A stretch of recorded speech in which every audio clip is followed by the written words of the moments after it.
Hello விவோஸ், இந்த ஆண்டு நடைபெற்று கொண்டிருக்கக்கூடிய ஐபிஎல் T20 கிரிக்கெட்டில் தொடரில் பார்க்கையில் நிறைய விஷயங்களானது மாற்றங்களையும் சர்ச்சைகளையும் ஏற்படுத்திட்டு இருக்குன்னு சொல்லணும். அதாவது தற்போது நிகழ்ந்து கொண்டிருக்கக்கூடிய இந்த T20 கிரிக்கெட் லீக் தொடரானது கடந்த மாதம் 22ஆம் தேதி தொடங்கி இருந்தாலுமே கூட இன்னும் ஒரு சில தினங்களில் ஒரு முடிவுக்கே வரப்போகுது அப்படின்னு தான் சொல்லணும்.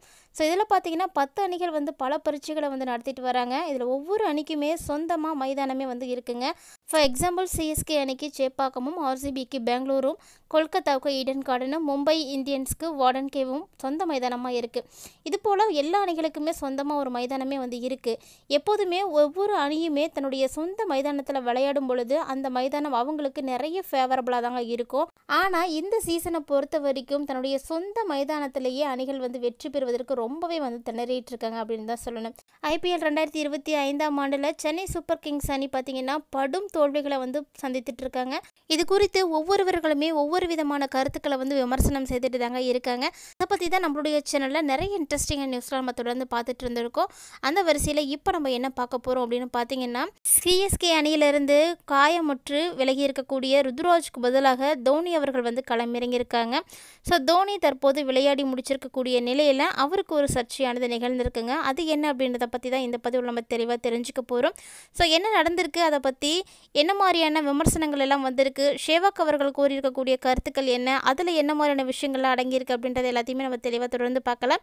வீடியோ ரொம்பவே இன்ட்ரெஸ்டிங்காக இருக்கும். ஸ்கிப் பண்ணிடாமல் முழுமையாக பார்த்து பயன்பெறுங்க. மேலும் யாருக்கெல்லாம் கிரிக்கெட் ரொம்பவே பிடிக்குமோ மறக்காம வீடியோக்கு ஒரு லைக் பண்ணிக்கோங்க. சிஎஸ்கே வெற்றி பெறணும் அப்படின்னு யாரெல்லாம் நினைக்கிறீங்களோ மறக்காம உங்களுடைய கருத்துக்களை கமெண்ட் பாக்ஸில் பதிவு செய்யுங்க. ஐபிஎல் 2025 இந்த சீசனில் பார்த்தீங்கன்னா ரொம்ப குறைவான ஸ்கோர்களை தாங்க இந்த சிஎஸ்கே அணியானது எடுத்துகிட்டு இருக்காங்க. சொல்லப்போனால் மிகவும் மோசமாக பேட்டிங் ஆடிட்டு இருக்காங்க அப்படின்னு தான் சொல்லணும். ருத்ராஜுக்கு பதிலாக தோனி அவர்கள் கேப்டனாக வந்ததுக்கு அப்புறமா ஏதாவது ஒரு மாற்றம் தெரியும், ஒரு ஒளி தெரியும் அப்படின்னு ரசிகர்கள் எல்லாருமே நம்பி இருந்தாங்க. ஆனால் இந்த ஒரு அணியை வச்சுக்கிட்டு தோனியால் கூட ஒன்றுமே செய்ய முடியாது அப்படின்றத கூட நிரூபித்து காட்டிட்டாங்க. ஸோ தோனியினுடைய எதிர்பார்ப்பு எப்படி இருக்குது அப்படின்றத பார்த்தீங்கன்னா, கடந்த போட்டிகளை விட பேட்டிங்கில் கொஞ்சம் முன்னேற்றம் அடைந்திருந்தாலுமே கூட ரசிகர்களுடைய மனம் ஆறி இருக்குங்க. ஆனால் தோனி களமிறங்கியுமே கூட எந்த ஒரு மாற்றமே ஏற்படலை. அதாவது இருப்பதையும் கை நழுவக்கூடும் வகையில் தான் மகா மட்டமான பேட்டிங் நடந்துட்டு இருக்கு அப்படின்னு சொல்லப்பட்டிருக்கு. ஸோ சென்னை அணியினுடைய வீரர்கள் இது மாதிரி கொடுத்துட்டு இருக்கிறது ரசிகர்கள் மத்தியில் மிகப்பெரிய ஏமாற்றத்தை கொடுத்துட்டு இருக்கு.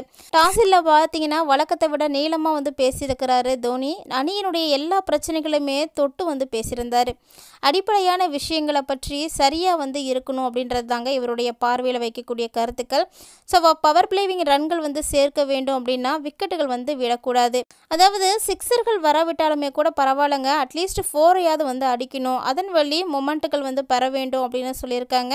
ஸோ மிடில் ஆர்டரின் மீது அதிக அழுத்தம் ஏறக்கூடாது அப்படின்னு ட்விஸ்ட் போட்டு பேட்டிங் ஆர்டருடைய பலவீனங்களை தோனி சொல்லியிருக்காரு. ஆனாலுமே கூட இதை எல்லாமே கேட்டுட்டு இருந்துட்டு அப்படியே தலைகீழாக கூச்சிருக்காங்க சென்னை அணியினுடைய பேட்டர்கள் பார்த்தீங்கன்னா. ஸோ இவர் சொல்லியுமே எந்த ஒரு பிரோஜனமே அங்கே இல்லை அப்படின்னு தாங்க வெளிவந்திருக்கு. பவர் பிளேயில் 31 ரன்களை மட்டுமே அடித்து 2 விக்கெட்டுகளை இழந்திருந்தாங்க. சிக்ஸர்களே ஒன்று கூட இல்லைங்க, 4கள் மட்டும்தான் வச்சுருந்தாங்க. ஆனாலுமே மொமெண்டம் இல்லை. சிக்ஸர் இல்லை அப்படின்னாலுமே கூட எதிர்பார்த்த 4களும் இல்லை. அப்படிங்கிறதுனால கொல்கத்தா அணி கச்சிதமாக திட்டமிட்டு சென்னை பேட்டர்களை வீழ்த்தினாங்க. அதாவது இந்த போட்டிக்காக கூடுதல் ஸ்பின்னராக மொயின் அலாவ ரஹானா அழைத்து வந்திருக்காங்க. சென்னை அணியுடைய ஓப்பனராக பார்த்தீங்கன்னா ரக்ஷினும் கான்வே இருவருமே இடது கை பேட்டர்கள். அப்படிங்கிறதுனால ஆஃப் ஸ்பின்னராக மொயின் அலியை ரஹானா எடுத்து வந்தார். 2வது ஓவர்லேயே அவருக்கு பந்தையும் கொடுத்தாங்க. ஆனால் அதற்கு எந்த ஒரு பலனானது கிடைத்தது அப்படின்னு பார்த்தீங்கன்னா சூப்பரான ஒரு பலன் தாங்க கொடுத்தாரு. கான்வேயை 12 ரன்களில் எல்பிடபிள்யூ ஆக்கி மொயின் அலி சென்னையினுடைய வீழ்ச்சியை தொடங்கி வைத்தார். மொயின் அலி விக்கெட் மற்றும் வீழ்த்தலைங்க, அந்த 4வது ஓவரை மெயின்டனையும் ஆக்கிட்டார். அந்த மெயின்டனுக்கு சொந்தக்காரராக யார் இருந்திருக்காங்க அப்படின்னா ராகுல் திரிபாதி தாங்க. 5 பந்துகளையும் டாட் ஆடியிருந்தார். ஏற்கனவே ராஜஸ்தானுக்கு எதிரான போட்டியிலும் சென்னை அணி பவர் பிளேயில் அர்ச்சருக்கு ஒரு விக்கெட் மெயின்டன் ஓவரை கொடுத்து விக்கெட் விழுந்திருந்ததுனால அடுத்த பந்தில் சிக்ஸருக்கு முயலக்கூடிய அளவுக்கு ட்ரெண்ட் ஆனது இப்போ போயிட்டுருக்குங்க. அந்த அளவுக்கு அக்ரெசிவாக பேட்டர்கள் ஆடி வந்துட்டுருக்காங்க.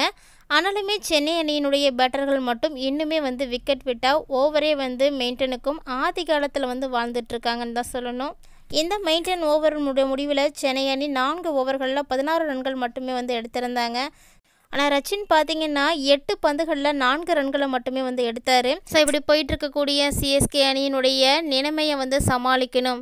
ஸோ இந்த அணிக்கு எதிராக வந்து சொல்லவா வேணும், நிலைமையை சமாளிக்கிறதுக்காக தோனியை வந்து களமிறங்கியிருக்காருங்க. 2025 ஐபிஎல் தொடரில் Chennai super Kings Kolkata night Riders அணிக்கு எதிராக வெறும் 103 ரன்களை மட்டுமே வந்து எடுத்திருந்தது.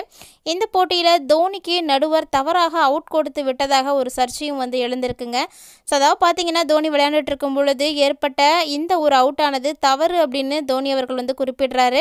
ஆனால் அங்கே இருக்கக்கூடிய நடுவர் பார்த்தீங்கன்னா இது அவுட்டு தான் அப்படின்னு வந்து சொல்லியிருக்காங்க. அதாவது இது குறித்த சர்ச்சைகள் வந்து இப்போ வெளியாகி வந்துட்டுருக்கு. முன்னாள் வீரராக இருக்கக்கூடிய வீரேந்திர சேவாக் வந்து தோனியினுடைய இந்த ஒரு நிலையை பற்றி விமர்சனங்களை வந்து கொடுத்துருக்காரு. ஸோ கடுமையாக வந்து விமர்சித்தும் வந்து பேசியிருக்காரு. யாரை பற்றி பேசியிருக்காரு அப்படின்னு பார்த்தீங்கன்னா சென்னை சூப்பர் கிங்ஸ் அணியை பற்றி தாங்க கடுமையாக வந்து விமர்சித்திருக்காரு. தோனி மட்டும் ஆட்டம் இழக்காமல் இருந்திருந்தால் போட்டியில் சிஎஸ்கே 130 ரன்களை வந்து எடுத்திருக்கும் அப்படின்னும், கொல்கத்தா நைட் ரைடர்ஸ் அணி இன்னுமே அரை மணி நேரம் கழித்து வெற்றி பெற்றிருக்கும் அப்படின்னும் கிண்டலாக வந்து அவர் வந்து கடுமையாக விமர்சித்திருக்காரு. ஸோ பார்த்தீங்கன்னா அவர் கிண்டலாக தான் வந்து பேசியிருக்கிறாரு. ஏன் அப்படி பேசியிருக்காரு அப்படின்னு பார்த்தீங்கன்னா தோனி 4 பந்துகளில் ஒரே ஒரு ரன் தாங்க எடுத்திருக்காரு. இப்படிப்பட்ட இந்த நிலையில் எல்பிடபிள்யூ முறையில் ஆட்டம் இழந்திருக்காரு அப்படின்னு சொல்லியிருக்காங்க. ஸோ அது குறித்து ஒரு சர்ச்சை வந்து எழுந்தது. தோனி பந்து பேட்டில் பட்டதா அம்பையரிடம் வந்து சொல்லியிருக்காரு. ஆனால் களத்தில் இருந்த நடுவர் அது அவுட்டு தான் அப்படின்னு வந்து அறிவிச்சிட்டாரு. பின்னர் அதை தோனி ரிவ்யூ செய்து பார்த்தபோது ரிவ்யூவிலும் வந்து பந்து வந்து பேட்டில் பட்டதா தான் அல்டர் எட்ஜில் வந்து சிறிய அதிர்வு இருந்தது அப்படின்னு சொன்னார். ஆனால் வீடியோவில் பார்க்குறப்போ அந்த பந்துக்கும் பேட்டுக்கும் இடைவெளியானது தெரிஞ்சதுக்கு. இதனால் 3ஆவதாக இருக்கக்கூடிய நடுவர் அது அவுட்டு தான் அப்படின்னு கன்ஃபார்மாக வந்து சொல்லிட்டாரு. ஸோ இப்படிப்பட்ட நிலையில் தோனி மட்டும் அவுட் ஆகாமல் இருந்திருந்தா சிஎஸ்கே பெரிய ஸ்கோர் வந்து எடுத்திருக்கும் அப்படின்னு ரசிகர்கள் எல்லாம் வந்து சொல்லிட்டு இருந்திருக்காங்க. ரசிகர்களுடைய கருத்துக்களானது ரொம்பவே தவறானது தாங்க. ஸோ அது குறித்து பேட்டிக்கு பிறகு வீரேந்திர சேவாக் வந்து என்ன சொல்லியிருந்தார் அப்படின்னா இந்த விமர்சனத்தை தான் முன்வைத்து வந்து பேசியிருக்கிறாரு. அதாவது சேவாக் என்ன பேசியிருக்காரு அப்படின்னு பார்த்தீங்கன்னா தோனி மட்டும் ஆட்டம் இழக்காமல் இருந்திருந்தார் அப்படின்னா எந்த ஒரு பெரிய மாற்றமுமே வந்து நடந்திருக்காது அப்படின்னு தான் சொல்லியிருக்காரு. ஏன் அப்படின்னா ஆல்ரெடி பார்த்தீங்கன்னா உங்களுக்கு கொல்கத்தா அணி வந்து 130 ரன்களை வந்து எடுத்துட்டாங்க. ஸோ சிஎஸ்கே அணி 130 ரன்களை வந்து எடுத்துருக்கிறதுக்கு வாய்ப்பே வந்து கிடையாது அப்படின்னு தான் சொல்லியிருக்காரு. ஏன்னா சிஎஸ்கே அணிக்கு 130 ரன்கள் வந்து எடுக்கணும் அப்படின்னா கொல்கத்தா ரைடர்ஸ் அணி வந்து 103 ரன்கள் என்ற இலக்கை 10 ஓவரில் வந்து எடுத்துட்டாங்க. அதுக்கப்புறம் பார்த்தீங்கன்னா 130 ரன்களை இன்னும் ஒரு சில ஓவர்களில் கண்டிப்பாக வந்து எட்டி பிடிச்சிருப்பாங்க.